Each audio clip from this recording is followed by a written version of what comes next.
Remember when Game of Thrones was being called the greatest show of all time? Now it's basically the TV equivalent of, wow, this restaurant used to be amazing until they microwaved your steak and set the place on fire. Game of Thrones didn't just end badly, it ruined prestige television. It made every network chase dragons they didn't understand. And when it collapsed, it took the credibility of serious genre TV down with it. And before you yell, but House of the Dragon's good, stay with me till the end, because the last point I make is the one that truly explains how deep the damage went. Before we march into Westeros with a flamethrower full of truth, don't forget to subscribe, hit that notification bell, and drop a comment telling me what TV show or movie I should break down next. This is director Ammar Hejazi, and today we're dissecting how Game of Thrones became the Trojan horse that prestige TV let through the gates, only to blow itself up from the inside. Let's give credit where it's due. The early seasons of Game of Thrones were brilliant. It was gritty, unpredictable, political, brutal, a fantasy show made for people who hated fantasy.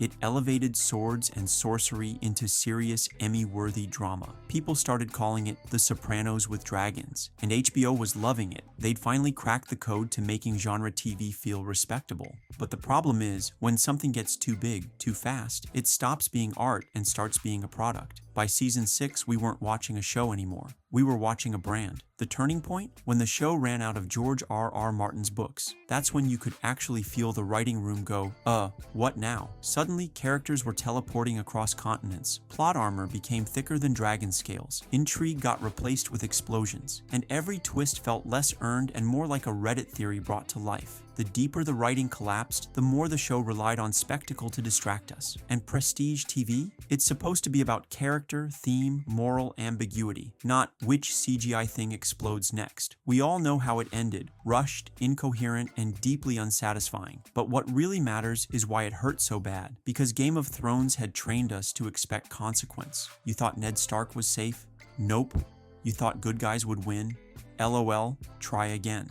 But by the end, the show gave us a villain turn with zero build-up character arcs thrown out the window, a laughably bad council scene that looked like a group project final presentation. The internet memed it into oblivion, and prestige TV took the hit.